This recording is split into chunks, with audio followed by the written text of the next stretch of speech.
Welcome.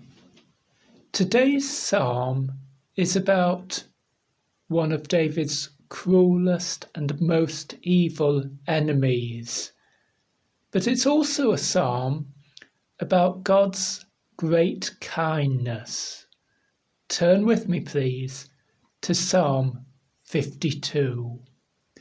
My name is Keith Simons. I'm a Bible teacher from England, and you're listening to the next of our weekly talks on how to understand the King James Bible. Psalm 52 begins with a title which is particularly long. The first part says, "To the chief musician, Maskil, a psalm of David." The chief musician was the leader of the worship of God in the temple, the house of God in Jerusalem. Maskil means a teaching psalm. So there's instruction for us, there's lessons for us to learn in this psalm. A psalm of David that tells us that its author was King David, who wrote so many of these psalms. And then following that, there's a note that explains to us about the time in David's life, either when this psalm was written or which David wanted to describe when he wrote this psalm. He was remembering this past incident and it inspired him to write the psalm. It reads as follows. When Doeg the Edomite came and told Saul and said unto him, David is come to the house of Ahimelech. Okay, so that's a reference to the book of 1 Samuel and chapter 22. And that records how David escaped from Saul when Saul was trying to kill him. In the beginning of 1 Samuel chapter 21, this is. And David escaped and he went by the way of the house of God, which was then the tent called the tabernacle, and stood at a place called Nob, which was near Jerusalem, we think. So the house of Ahimelech was the place of the Lord's tabernacle, the most sacred place in the worship of God, the place where David stopped for a short while when he was escaping from Saul and Saul was trying to kill David. Okay, and when David was there, another man saw him there. One of the important officials of King Saul, he was Doeg the Edomite. He wasn't from Israel's people, he was from the foreign country called Edom, the descendants of Esau, and his job was as Saul's chief shepherd. In other words, he had the responsibility for the sheep and other animals that belonged to King Saul. But Doeg was a very, very wicked man. He'd gone to the house of God to inquire of God, probably on Saul's behalf, but he saw David there. And so when he went back to Saul and Saul inquired what had happened to David, Doeg told Saul that he'd seen David at the place of God's house, the house of Ahimelech. And by that means, Doeg persuaded Saul that he should carry out a very, very wicked act. Doeg went and he killed everyone in Ahimelech's family, the whole family of the chief priest, and he destroyed the town called Nob where God's tabernacle was. And just one person, the son of the chief priest, escaped to tell David of this terrible thing that had happened. So we see how evil Doeg was. And it is about this man. He'd killed all the priests, and no doubt he wanted to kill David too. And that is the reason for this psalm. As I say, if you want to read more about that, turn to the book of 1 Samuel and chapter 22. But for the moment, remain please at Psalm 52 and let's look word by word and verse by verse through the psalm. Verse 1. Why boastest thou thyself in mischief, O mighty man? That mighty man, of course, was that mass murderer, Doeg.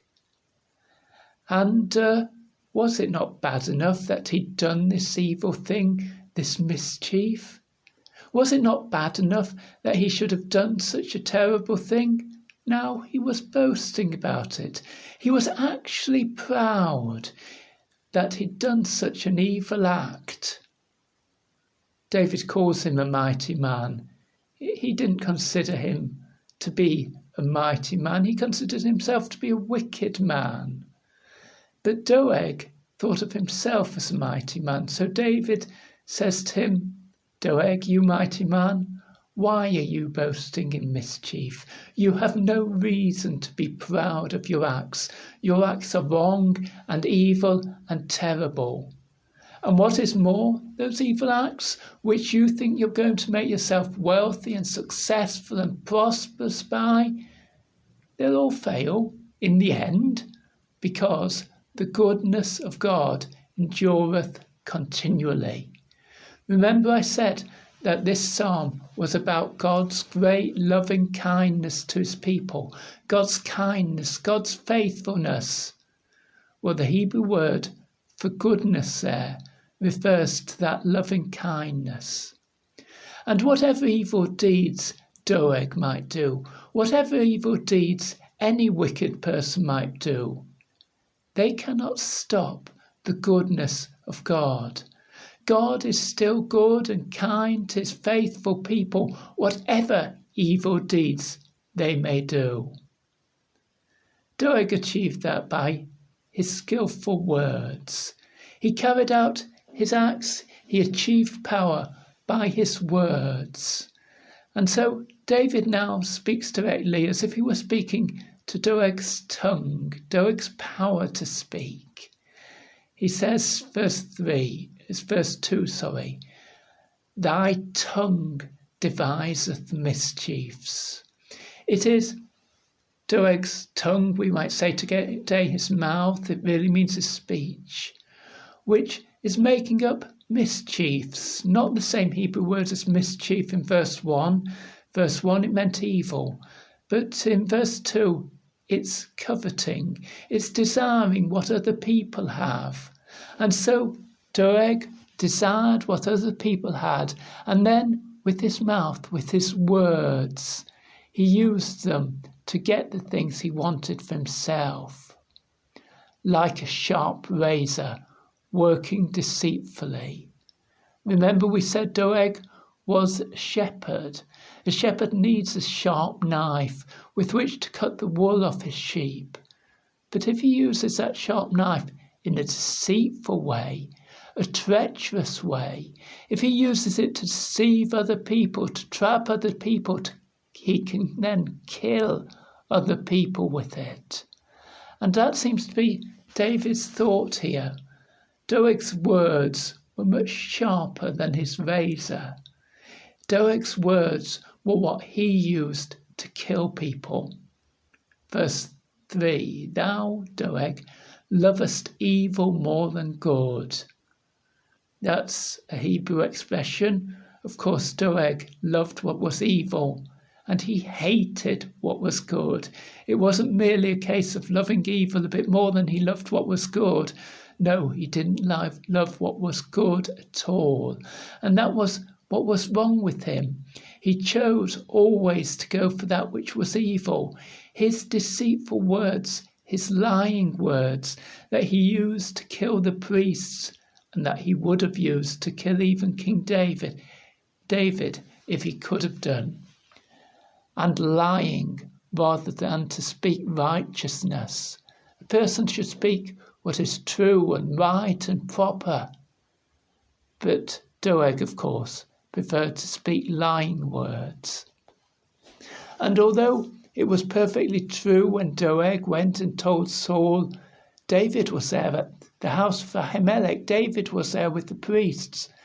That was true, but it wasn't righteous. It wasn't a good thing he was doing. He was speaking those words so that he could kill and murder and destroy.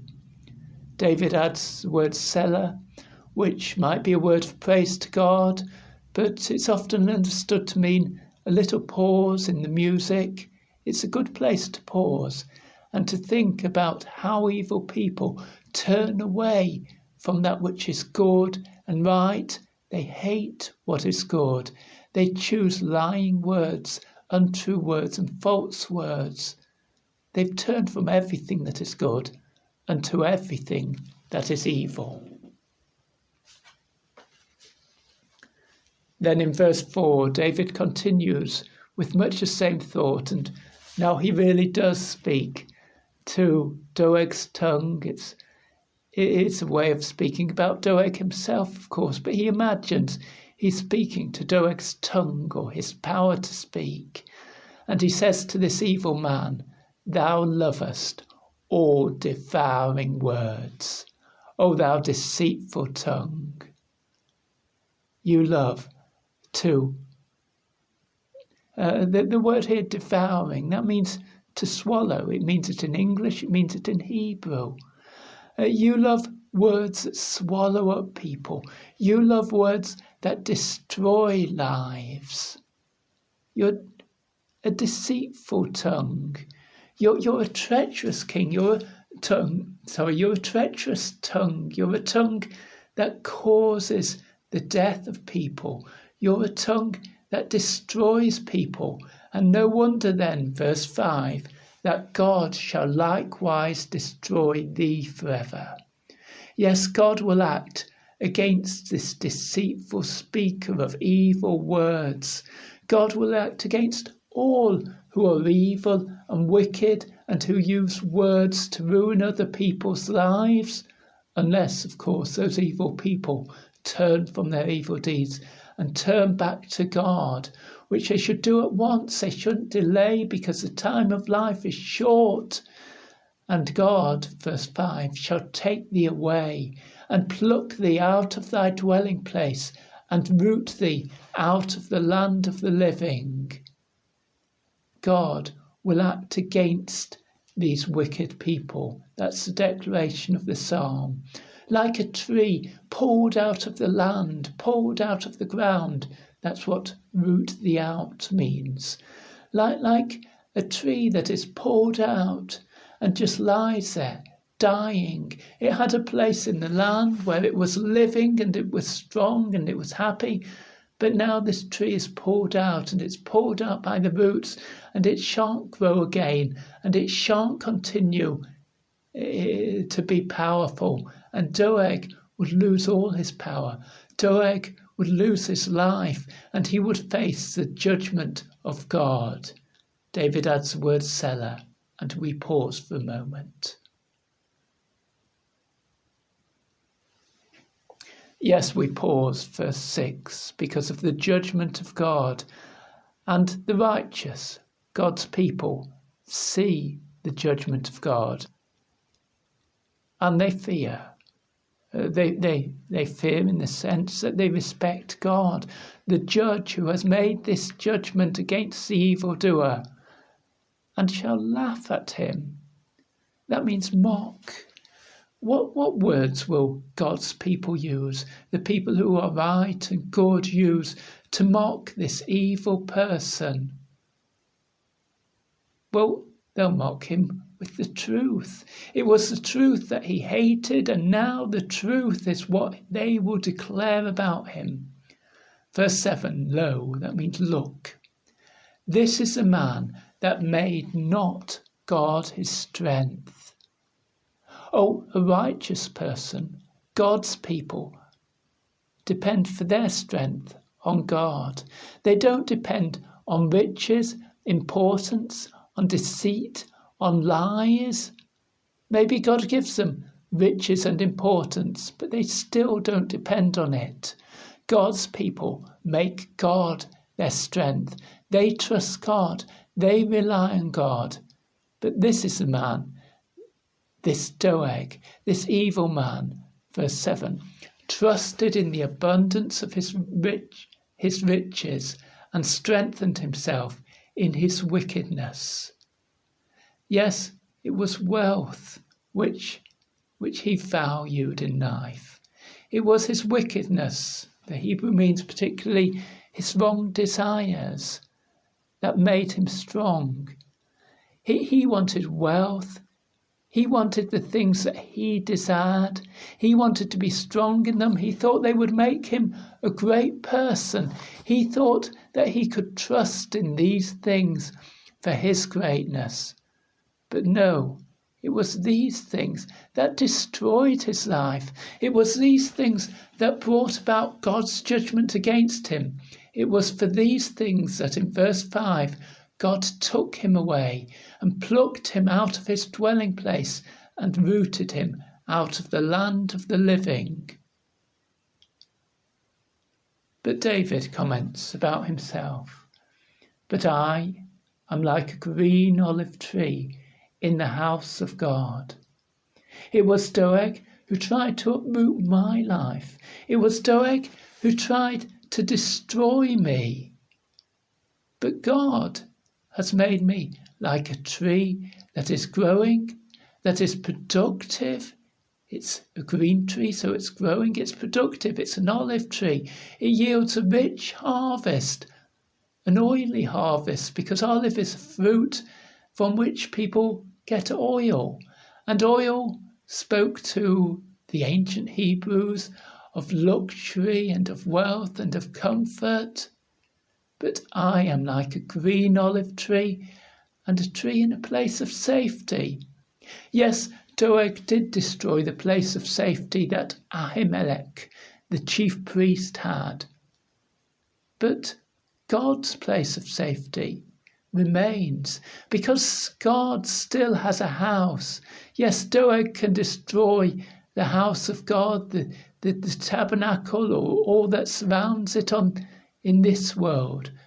But the true house of God, the place that God has for his people, that is a place of protection for all time, and that is the place that David claimed the place to be in. I am like a green olive tree in the house of God.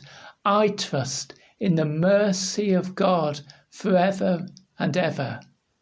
The mercy. Do you remember the word goodness in verse 1? The goodness of God endureth continually. And now David says in verse 8, I trust in the mercy of God forever and ever. Okay, that goodness and that mercy is the same Hebrew word.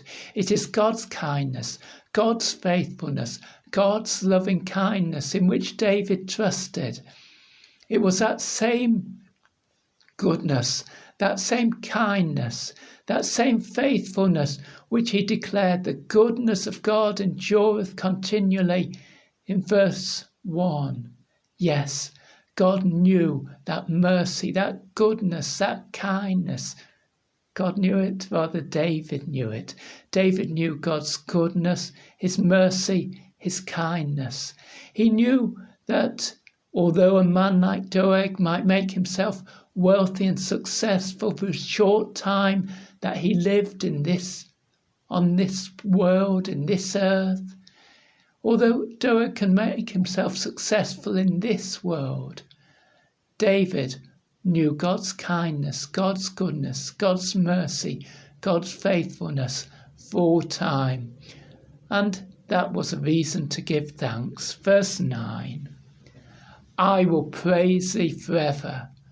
Oh, I'm grateful to you, O God, for what you have done. And I will continue to be grateful and to give thanks always, as long as I have that place in the house of God, as long as I know the kindness and faithfulness of God, and that is for all time. So I will praise you, God, forever, because thou hast done it. because this is your work. It's you who's protected me from this evil and wicked man, this man who cared not about the sacred work of the priests, who cared not about the sacredness of God's house, God's tabernacle. God protected me even from that evil and cruel man. And so my praise shall continually be to God, and I will wait on thy name. Yes, waiting on speaks of having hope in God. You see, David was still in his life on earth. He still had enemies, he still had problems, he still had troubles. Although his praise could begin now and continue for a time, yet he must still have hope, because God hadn't completed everything that he had promised to do for King David. God would complete everything. God would take David to his home in heaven, and God would raise up his own family to rule after him, and in the course of time he would bring the Messiah, the son of David, the King Messiah, who one day will rule the nations in great power. But for now, David must wait for these things, and he must wait in hope on God's name, God's reputation, God's honour, for it is good before thy saints. Saints. That again is just a slightly different version of the word for goodness in verse 1, for mercy in verse 8. And now David identifies as one of God's saints, God's kind, faithful ones, those who follow the same character as God himself has shown, as God has shown kindness, faithfulness, goodness and mercy. So David is one of those people, one of those saints whose duty and whose task in this world and in this life is to show God's kindness, God's goodness, and to be faithful to him for all time, to be faithful in the way they give thanks to God, to be faithful in the way they hope, they place their hope in reliance on God's good and perfect character. Please write to me. My email address is 333kjv@gmail.com. That is 333kjv@gmail.com. It would be lovely to hear from you, but in the meantime, here is the whole of Psalm 52. To the chief musician, Maskil.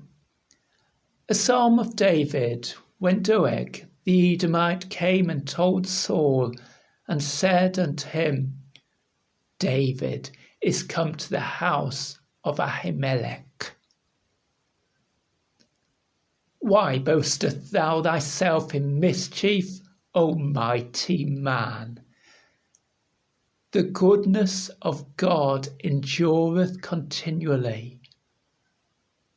Thy tongue deviseth mischiefs, like a sharp razor working deceitfully. Thou lovest evil more than good, and lying rather than to speak righteousness. Selah. Thou lovest all devouring words, O thou deceitful tongue. God shall likewise destroy thee forever. He shall take thee away, and pluck thee out of thy dwelling place, and root thee out of the land of the living. Selah. The righteous also shall see, and fear, and shall laugh at him. Lo, this is the man that made not God his strength, but trusted in the abundance of his riches, and strengthened himself in his wickedness. But I am like a green olive tree in the house of God. I trust in the mercy of God for ever and ever. I will praise thee forever, because thou hast done it. And I will wait on thy name, for it is good before thy saints.